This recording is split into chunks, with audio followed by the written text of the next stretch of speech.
Hi, good morning, everybody. Welcome to the 17th episode of the Health System Fix podcast. I can't believe we are at 17. My name is Dr. Gaurav Mishra. I'm a child, adolescent, and adult psychiatrist and a health system design expert, also venturing into health systems consulting, which is exciting and challenging. My goal through this podcast is to talk to people who have experience in the health system and made incredible impact and then also transitioned in their role over time. I'm incredibly excited to welcome Dr. Richard Markell. Firstly, before all of his accomplishments, he's a really dear friend whom I love. And so I think that's that's not his biggest accomplishment, but that's what I love about him. But then Dr. Markell is a mission-driven, experienced doctor of veterinary medicine.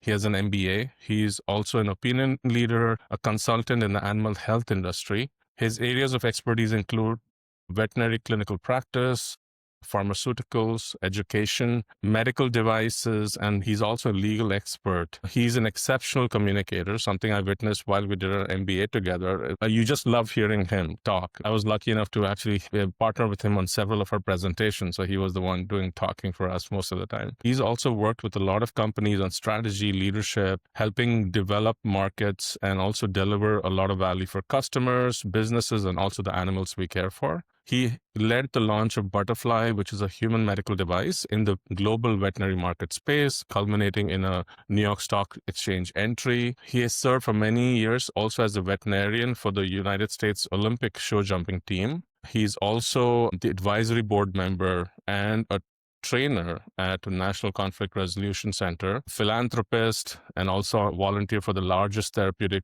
writing program in the US at the Shea Center. By the way, he's also part of my first attempted startup journey, which was something called How's Your Day, which was formed by our friend Nick Levy, who was a pediatrician, myself, and Richard. So that was an exciting journey during an MBA. Welcome, Richard. Great to have you on. Thank you so much, Gaurav. And that was quite an introduction. I appreciate it. I'm humbled by it, but I really appreciate the opportunity to talk today. It's really fun, and having a foot in both veterinary medicine and human medicine in the business world, I'd love to share some thoughts about where we are, where we're going, and how we can do it differently. Right. And by the way, this is a conversation we've been having offline for 2+ years now, every time we meet, but it's great to talk about it again and also just learn from you. I'd like to start at the beginning. So let's start about, if you can tell us a little bit about your early life. What was that like before, till the point of when you started thinking about professional journeys or education? Well, I was a city kid from Los Angeles. Coming from my family, my mother was a fundraiser at Cedars-Sinai Medical Center, and you really needed to be some sort of doctor if you were going to be successful. So many of our family friends were physicians and surgeons at Cedars, and wonderful mentors and inspiring. I started riding horses because of my dad, and I found a way to integrate the two of them, including summer jobs in college when I did thoracic and cardiac research at Cedars-Sinai for summer jobs to make some money and get some experience. But I knew that veterinary medicine was where I was interested and where I wanted to go. Once I got through veterinary school, I realized that, wow, all the horses are born in the middle of the night. So that wasn't going to be a great career. It seems like it's all Sunday night. I don't know, or before holidays. So I thought about sports medicine and orthopedics, and that's where my specialty led me when I started out. I think you were in private practice in the veterinary space for a long time. Yeah, I joke with people that I was the first veterinarian for the Wells Fargo Stagecoach, but yes, it's been a long time, and it's been great to see all the technology evolving and knowledge and really being in active practice where, for example, regenerative medicine was just a pipe dream for the human side, and veterinary medicine, because we have a different set of regulatory frameworks. We were allowed to use stem cells and regenerative medicine and PRP we've been doing it for 25 years. So that was really exciting to be at the forefront of that. And very involved in it. If I compare it to human medicine, the adoption for new technology and even medication, even when available and within guideline, is much slower. I'm guessing there are other people in your industry who are also slow to adopt. What made you different and more courageous to adopt quickly? Well, I think, I was always very evidence-based medicine focused. So I never went out on the edge and crazy and thought, gee, snake venom would be a great thing to inject in an animal or something like that. But I think that I was able to have the leniency and the clientele and the professional collateral to be able to say, let's try this, as long as, there was safety data on it. I have a lot of medical devices in my basement that I bought that never worked and were unsuccessful. But I will say, even with all those medical devices that were snake oil and didn't work that I purchased to try, I was very careful when it came to patients and medications, et cetera. But like you said, Gaurav, you guys can, you guys in the human medical field, you can look at things and say, wow, that sounds really amazing, but your regulatory and your legal, of course, liability issues are a different framework than ours. So we are able to get out there and be a little bit more innovative and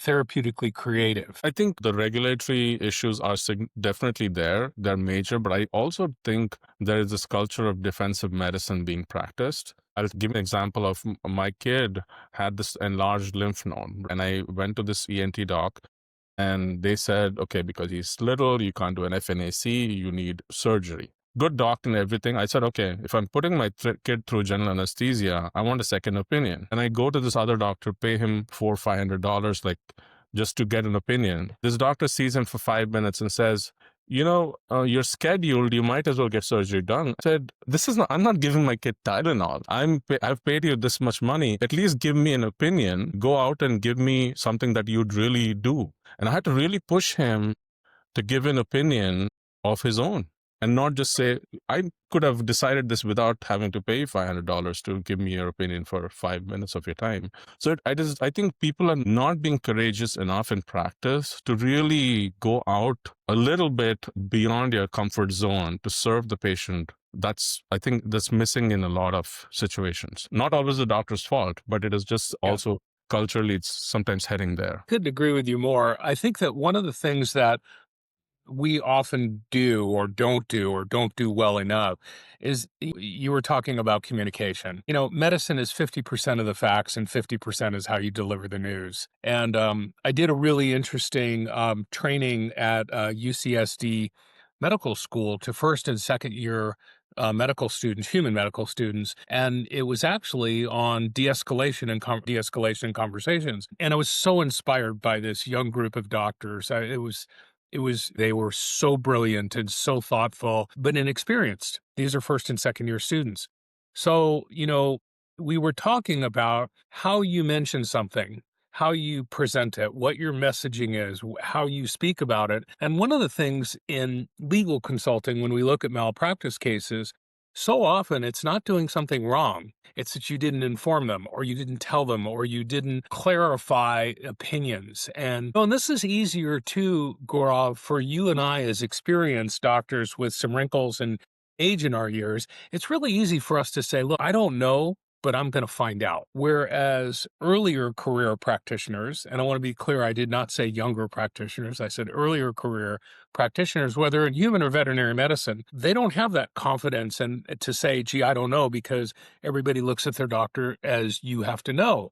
Well, we don't have to know, but we need to know how to figure it out and how you deliver that message. And it's so funny because we're all taught in human and veterinary medicine, don't talk people into things, don't tell them what to do, don't, avoid what would I do. And I often will ask my physician or my veterinarian, because my wife won't let me touch our dog. I have to take it to a vet and fly all over the world on private jets, taking care of people's Olympic horses and movie stars' horses. But my wife won't let me vaccinate the dog. But I think so oftentimes, I will present it as, what would you do if this was your kid? That's what I told Dr. Levy, our pediatrician that, Gaurav, that and that we did start that project with. I would say, well, Nick, if Henry was your kid, what would your advice be?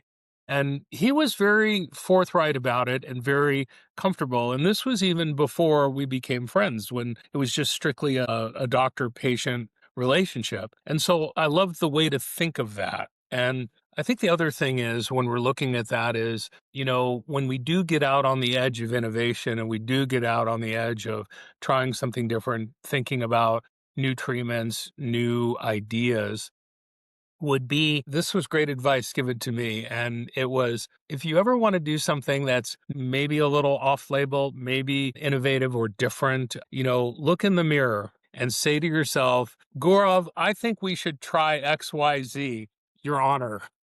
And and if it sounds okay, you're good. But sometimes that'll make you pull back and say, well, let me rephrase that. But as long as people are informed and understand, Yeah. and certainly in both fields, human and veterinary, we talk about, an informed patient, an informed client is always better. And so the more they know, the more they ask, then they can be advocates. You were an advocate for your own healthcare. And even when I was training in medical school, there was a culture of impersonalization, not being your full human self in that Yeah. setting, being this doctor who's telling this patient what to do.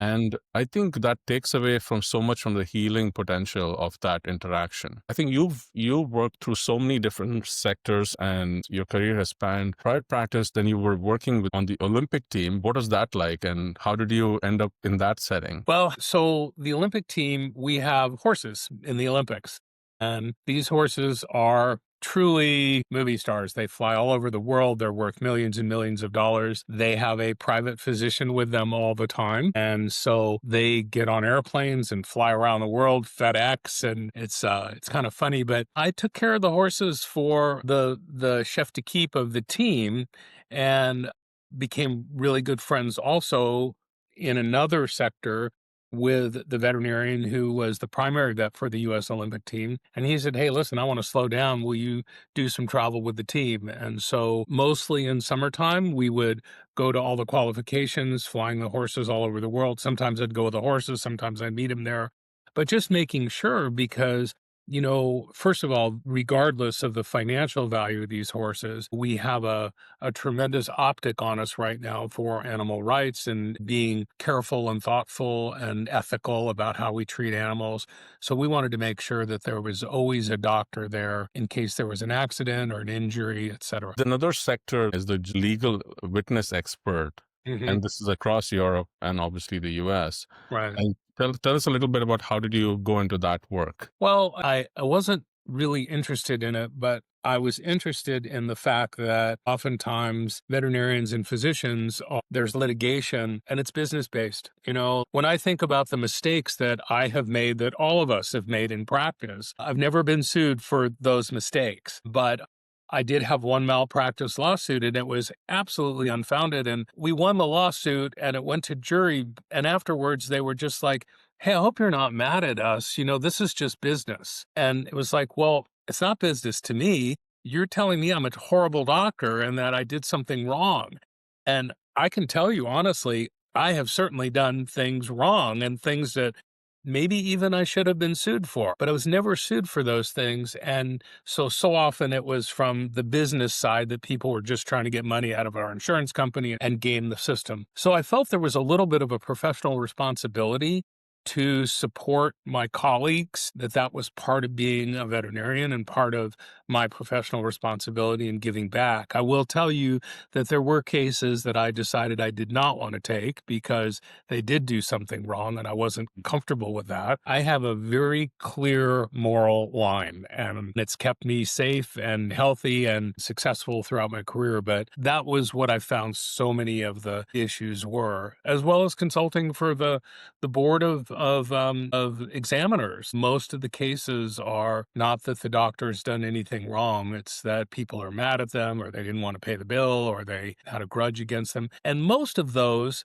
the fault of the doctor was the communication. And it was very rarely that it was a poor patient outcome. It was mostly how they delivered the news. Is that what you find in human side? Absolutely. I think, I did a lot of work with our risk management team at my last job at San Isidro, working very closely um, with our risk management leader who was exceptional, had done a lot of work. And more than 70% of the situations, it is about lack of timely, proper, empathetic communication with the patient. And the system was not set up for information to flow in the right way at the right time. And I think even just fixing that and making sure the patient hears the not great news or even bad news with some empathy in the timely fashion takes away majority of the issues. I've always said if I'm caring for a patient who just passed away, it is not just doctors, my human duty to call them and say, express condolences and say, I'm sorry for your loss. Let me know if I can support the family in some way. That, again, goes such a long way in building that trust and relationship with your patient and family that the chance of getting sued then goes so much lower. And it's the right thing to do. But even from the perspective of reducing legal liability, I think that's the better strategy. Well, and Gaurav, you talk about this, but I've found this with you. You have an amazing human-centered leadership philosophy. And that human-centered leadership suggests that we need to be people first. And, I went into this practice the other day down in Texas, and I walked into this practice, big, huge equine hospital, known all over the world. And I walked into the reception area, and the doctor that I was having a meeting with had a little kid on his shoulders, and he was dancing around the office with the little kid. And the little girl had a Band-Aid on her cheek, and he had a Band-Aid on his cheek. And I walked in there and I said, Dr. Stevens, is that your kid? He goes, no, it's one of my staff. That they can bring their kids in the morning, and we love having children around. And I know it's disruptive, and I know it's not great business, but it just makes such a nice place for everybody to work. And I was so touched by that and moved by that human-centered leadership. And I said, "Oh, by the way, what'd you do to your face?" He goes, "Oh no, she had a Band-Aid on, so I wanted to put a Band-Aid on." And I just thought to myself, first of all, from a business guy, wow, give me a job application. This is a place I want to work. And two, through the rest of the day, all of their surgeons, their technicians, nurses, everybody in that place was happy. And they were happy to be there, and they provided amazing patient care. Did that affect their profitability? Absolutely, in a very positive way, because when you walk in there, you feel like you're at home, and you're not going to sue someone when you're in their home. And you're going to trust people when you're in their home. And I think that's something we're missing both in human and veterinary medicine, where technology has become so, we depend on it for sure. I'm so happy we have CTs, and I'm so happy we're able to do advanced diagnostics and genomics. And so I don't want to take anything away from that. But I don't think that we need to do it at the expense of that human-centered leadership and that touch. I couldn't agree more. This is an example. I was seeing patients, maybe a year ago, and a busy day. I'm also the leader of the team, so I'm getting emails and flyers putting out and seeing patients. And one of my patients is talking to me, and she says, "Oh, I just lost my aunt." And in that system of the day, and the system is designed to complete your notes. The system is not designed to focus on your patient. So for a second, I start moving on from it without saying anything to her. And my brain is telling me, you missed something there. You need to respond to what she just said. And I said, oh my God, this person just told me they lost their aunt. I have to at least be a human. Forget about being a doctor. Express your condolences, talk to her about it for a couple minutes, because that's what they need. And I've also seen, unfortunately, physicians put themselves in jobs and positions which give them a lot of money, but the work that you are expected to do in return for it takes you away from the kind of work you really will get satisfaction from. So I think that's another kind of balance people need to think about. Let me ask you about your work at the National Conflict Resolution Center. That's one of the most interesting pieces of your work that I find fascinating. And so tell me about how did you get involved in that? This isn't a really glory story, because I was at a barbecue with the president of the NCRC, and he is a personal friend of ours, and I knew he was the president of it. And we've been involved philanthropically because it's a great nonprofit for teaching communication, for conflict resolution. It's an amazing group of people, as you know, as you have done work with them as well. So one day, Steve Dinkin is the president. He goes, we were at the barbecue, and he said, we were talking about actually our MBA. And I was bragging a little bit because I won that award for communication or something. I can't remember what it was, but I'm being humble. I know exactly what it was. But yeah, it was an award for talking. Yeah, yeah. And Steve said, and he was laughing, and he goes, yeah, I could see that. And he goes, hey, listen, have you ever thought about doing some training for us? And I said, yeah, actually that sounds interesting. It's at Greenlight Well, there's an opportunity. Yeah, that sounds interesting because I really believed in the program. I'm a mission driven guy and I love their mission. And so I'll try it. And I went through the training program and I really enjoyed it. I have done everything from uh, Stanford Medical Schools to UCSD Medical Schools to small community farmers and different programs all over the country, spoke at universities, et cetera. And right now I'm doing a series in the jail system, which was really out of my thought profile, but it's been amazing to be able to change my own perspective. And quite honestly, Gaurav, and I told Steve this, so it's not a secret. One of my motivations in starting the training with the NCRC was also to learn how to be a better communicator myself. And what I realized was that, it doesn't matter whether you're in a business situation, in a doctor patient relationship, doctor client patient relationship, whether you are trying to get some service from an airline, whether you're trying to talk to your kids, or whether you're talking to your spouse. Communication is the core to success. And so if you're very, very self-centered, you get more of what you want. If you are a good communicator, you can change somebody's ideas, you can bring them over to your side, you can recruit them, or at least have a dope open door for them listening to you. In a more philanthropic mindset, geez, if we all spoke a little bit better, there'd be a lot less political discourse in the world and probably a lot more peace. Yeah, I've been really interested in that training for a few years now.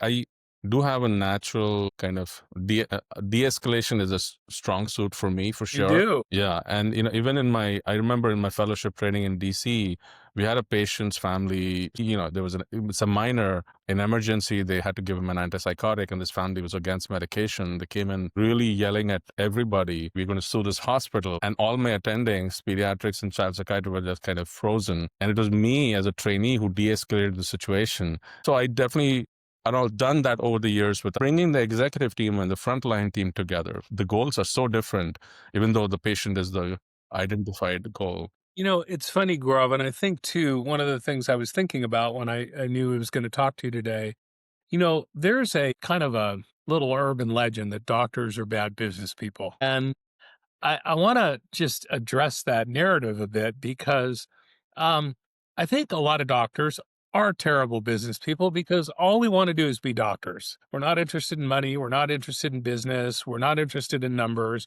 We just want to take care of patients. And I think that's great.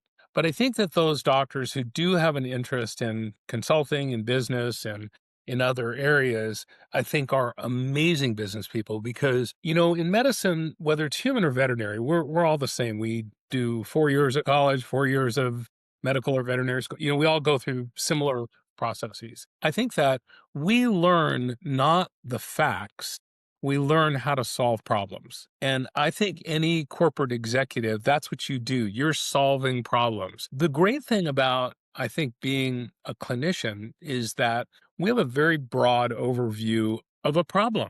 We have to look at the heart and the lungs and the liver and the left toe and the lungs and the hair, and it's not number centric. The problem when we get into corporate medicine and we get into group medicine and we get into large corporations is that or insurance companies, you have a bunch of business people that don't have that form of view and they are monocular. They're looking at the numbers. Well, you can't practice medicine successfully looking at the numbers.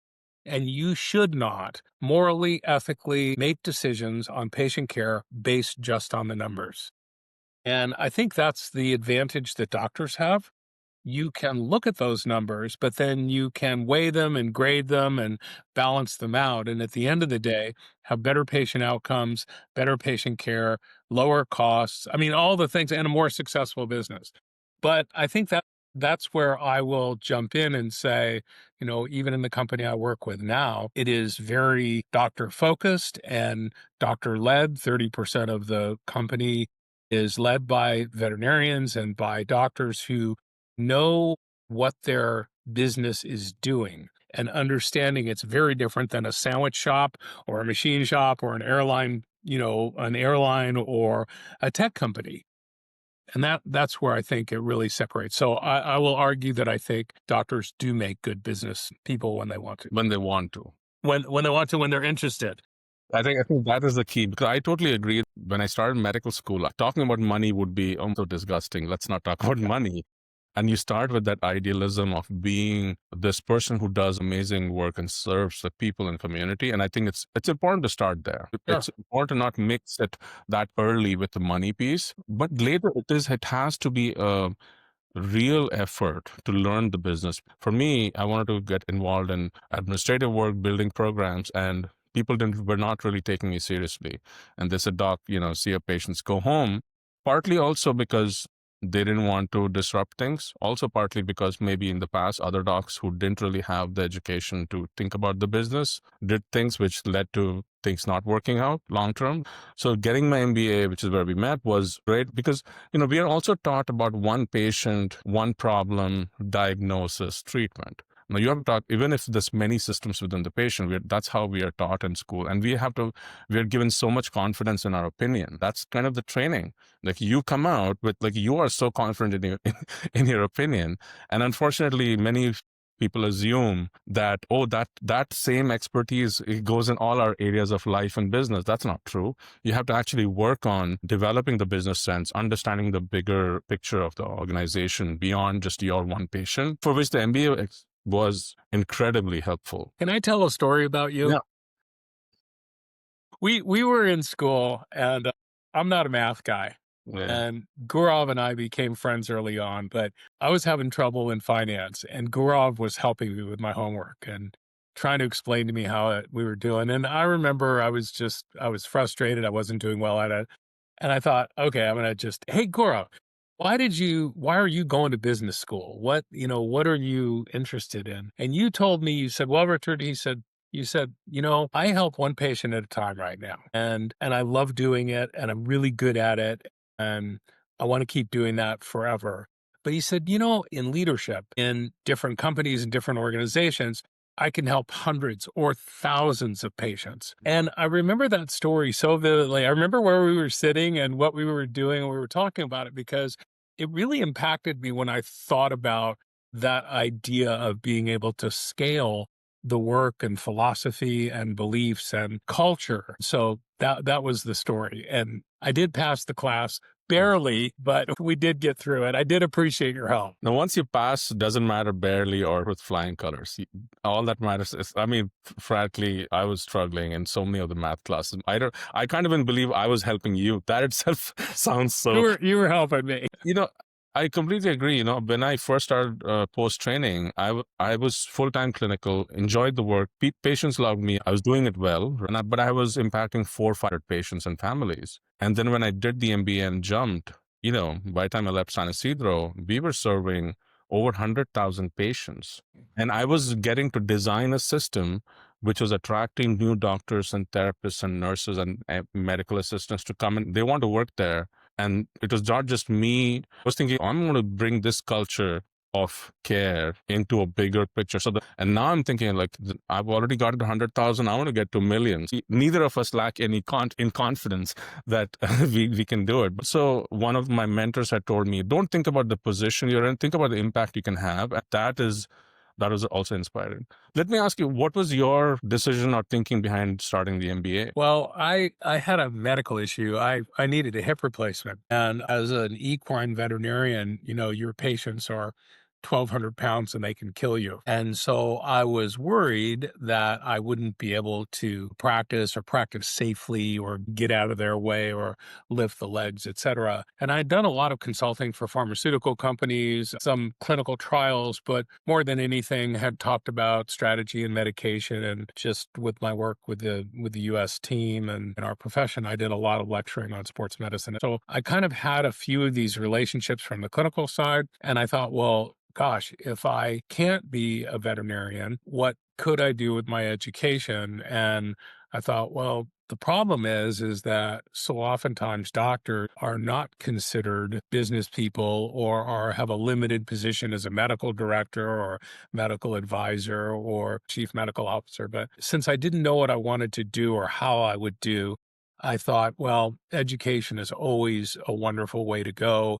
And interestingly enough, it really did give me the pivot I need because, I think that there's no doubt in my mind that Butterfly, which was initially funded by the Bill and Melinda Gates Foundation, it's a handheld ultrasound machine that hooks up to a phone, a mobile phone. And instead of being 30, 50, $90,000 that a portable ultrasound machine would cost, they're $3,000 or $4,000.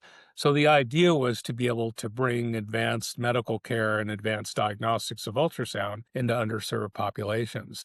And so when we did that, they decided, well, you know what, we should do this for veterinary medicine because so many veterinarians don't have access to ultrasound as well, not only in the US, but globally. So they asked me, what is the potential of doing that on the veterinary side? And so I decided to take the job with them. It was a great company, great device, not perfect, but simple and be able to do the mission. And it was very mission driven. Yeah, I was, I think, employee number 80 in the company. And then within a year and a half, it went public and it was great. And I decided to step out because, of course, going public changes the structure, but I felt like, wow, my work has been done. We brought it in veterinary medicine.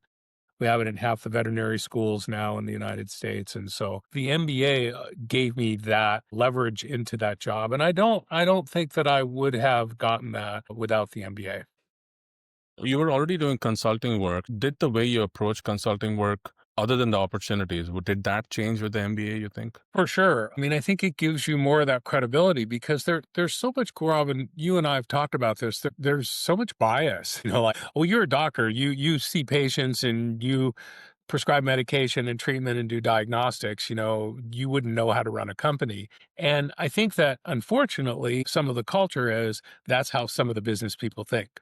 Well, you're a doctor, you're not focused on running a good, sustainable business. But I think that good leadership recognizes that diversity and experience and education will really open up a company and be successful at it. So I think that, the consulting I do now, and I do quite a bit globally, most of it is in the veterinary space when investment bankers all over the world are looking at different companies to purchase or invest in, or some of them just how do we run our practices better. So yeah, I still do that. And then pharmaceutical companies with product development, et cetera. Hey, you're very involved in this. Does this look like it's, something that we should pursue? And I love it. It's really interesting. I do. I don't want to sound like I'm so against business people and so against the chief financial officers and the money people, but I think it's obviously you alluded to it earlier. You have to make money in order to give it away. And you have to make money in order to provide a healthcare system. So I don't think there's anything wrong with the profitability, and I don't want to make that sound like that. But for example, to make profitability, it's not go in and cut your work staff 20% and increase your prices 20%, and now your EBITDA is 40% more. Well, that's going to collapse. And I think that that's not the way to make more money. But I think that philosophy is it's not how we can, decrease our costs.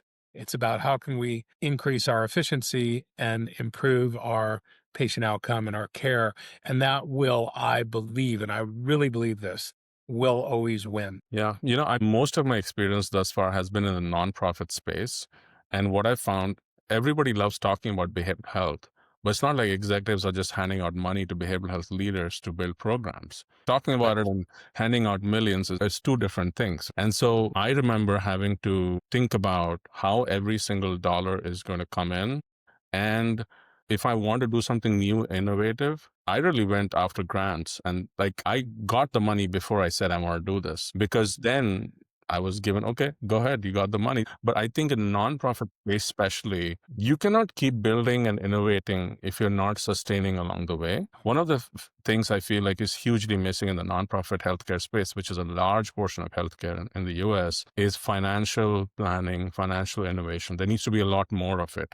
That doesn't mean we don't want to serve patients, we want to save money. That means let's plan out our programs better financially, financial modeling. See that missing in many of the nonprofit spaces, especially because I think sometimes people think, oh, not right now. Right now, the scenario is pretty grim. Well, Gaurav, you mentioned something earlier too that I think is really important, that you were able to take this giant healthcare system and make it a place where doctors wanted to come, where nurses wanted to come, where people wanted to work, and change the culture of a structure and an organization. And I think that, we have to look at the generational differences from when we all started to where we are now. We see generational shifts in all of these are early career people that are so smart they can do anything in the world they want to do, and they choose to be doctors, and that's awesome. And you know what, though, they don't want to work 60 hours a week for 30 years like I did, and if I had to do it all over again, I probably wouldn't either.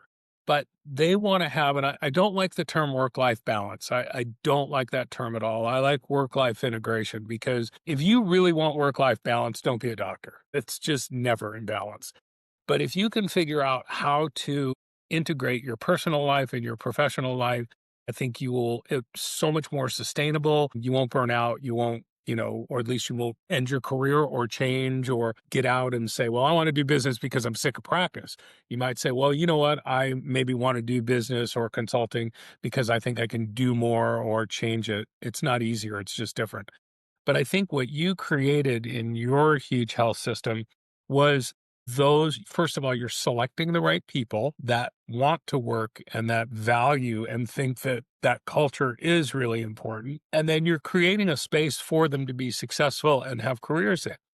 And I think that's something that we're missing now, because I think people are deciding not to be physicians or veterinarians because they look at it and say, well, the only way I can make a really good living is if I work crazy, or I have a huge patient load, or I'm paid by production and that sort of thing, rather than, well, look, I know I can make a really good living being a really good doctor and creating really great patient care and have a family. And because you have to make a space for everybody. You have to make a space for those doctors that want to have a family and work 20 hours a week. And you have to have a place for those doctors that want a Porsche and a big house in La Jolla. And that is one thing that the right group practice can do. It is the human piece is so critical, because I have told my colleagues or my people who are in my team, they're amazing. They're better than the position I have them in. But I don't have something else. I can't create something else right now for them. And my other team members don't like this. I've told them, I actually don't have anything for you right now. If you are looking externally, I'll give you a letter of recommendation, because I know you're capable of more. On the other hand, I've talked to female physicians who are going on maternity leave, and a male physician talking to a female physician about maternity leave. HR hates. I had a personal working relationship with. I said that this is also an important part of your life. So do what you want, but don't think about just rushing back to work. Enjoy this process also. I'm not telling them you have to stay at home. None of that. But I'm just saying we at times are just rushing through things. Let me ask you a couple last questions. Tell me about mastering the skills of communication. I've been wanting to work on myself.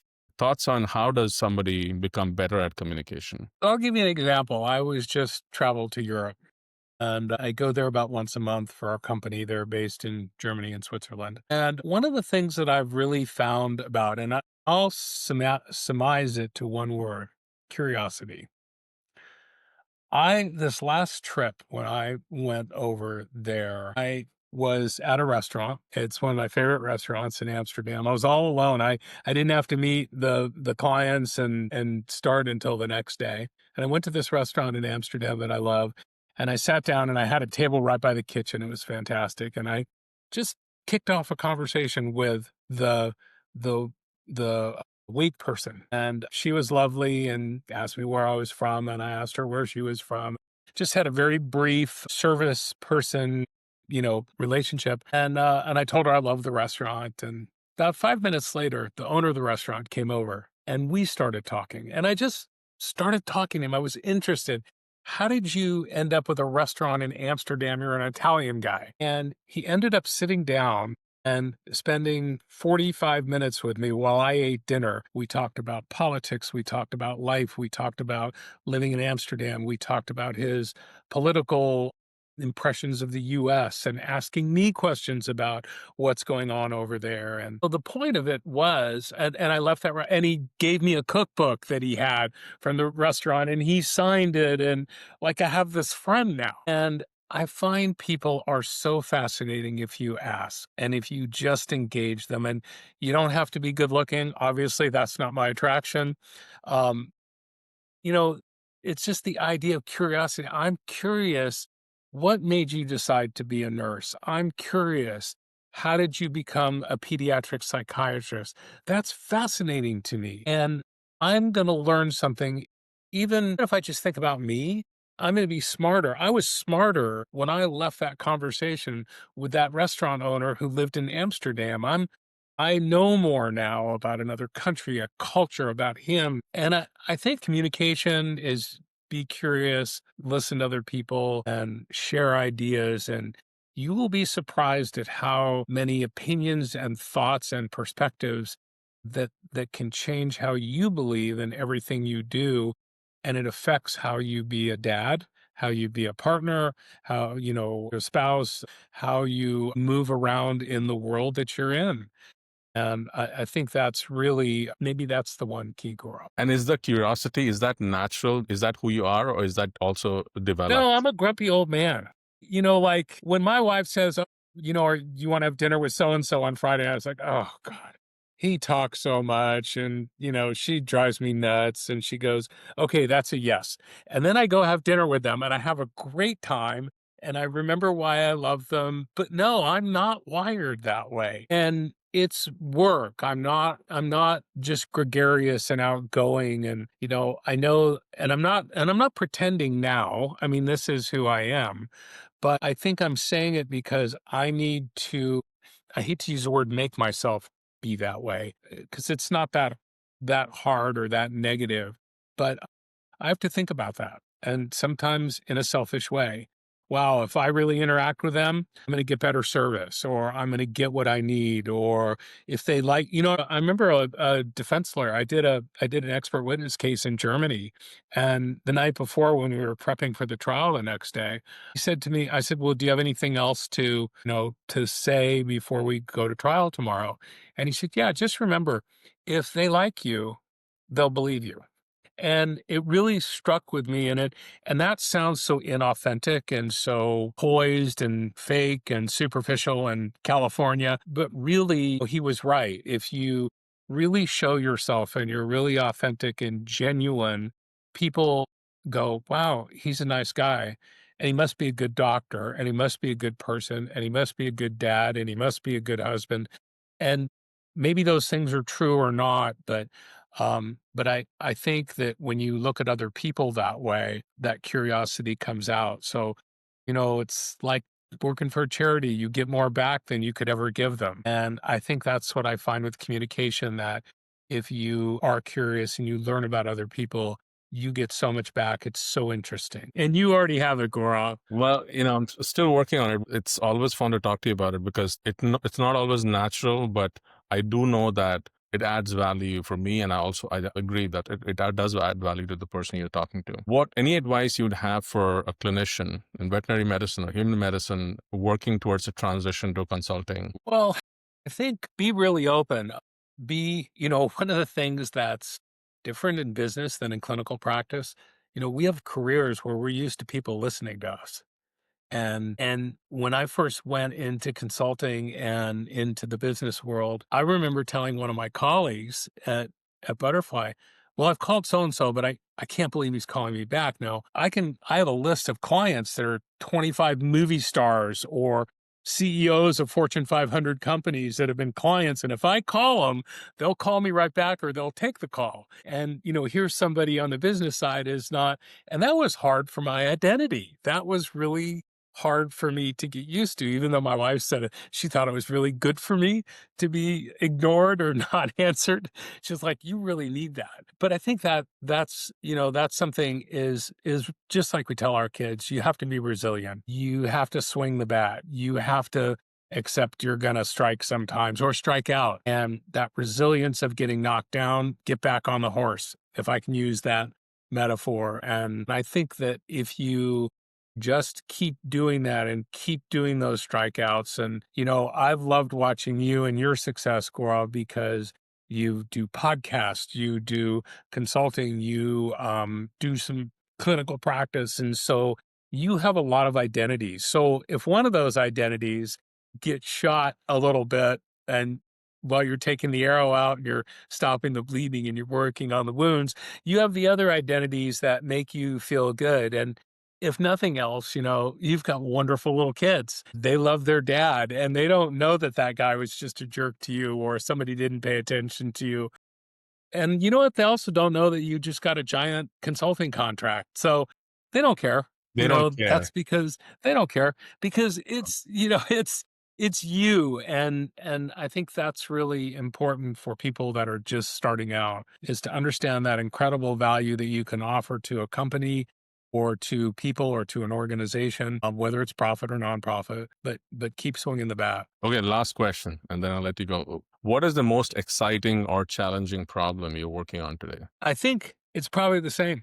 Um, And that is a company I work with now. It's a large group that owns veterinary hospitals all over the world. And it's challenging because there's such a negativity towards corporate practice. And to be honest with you, I did a pretty deep dive into the human side, and it really formed me understanding what I didn't want to do and how do we do it differently? Yeah. How do we create an entirely different structure than has been before us. Because I think that there is some strong negativity feeling in veterinary medicine about joining a group, and yet they have to because their practices are worth so much and people don't want to buy the practices anymore. Early career doctors, we want to have a place for someone to work part time and shifting in their careers. You can only do that in group practice.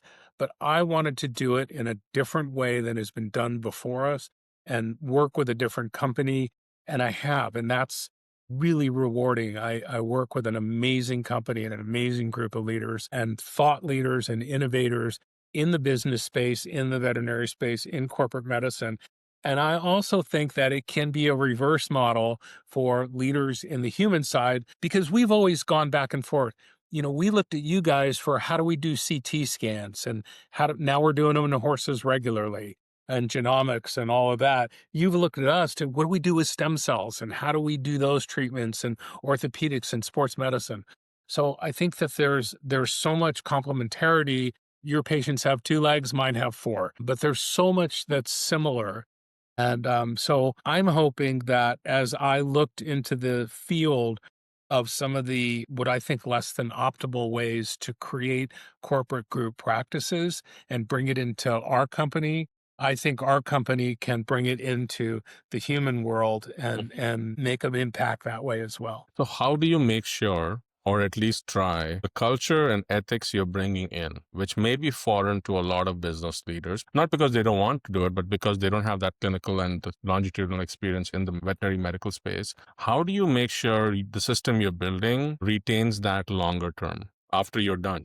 That's a great question, Gaurav. And I think, whether it's personal or professional, you need to have a mission. And I think that if you keep your eye on the ball and that mission is to have that culture and that mission is, and if at some point, if my company changes, I'm out. I'll do something else. And that's a place of privilege. I totally get that. And if I was early career and I didn't have that ability to say, look, if we don't think alike, I'm out.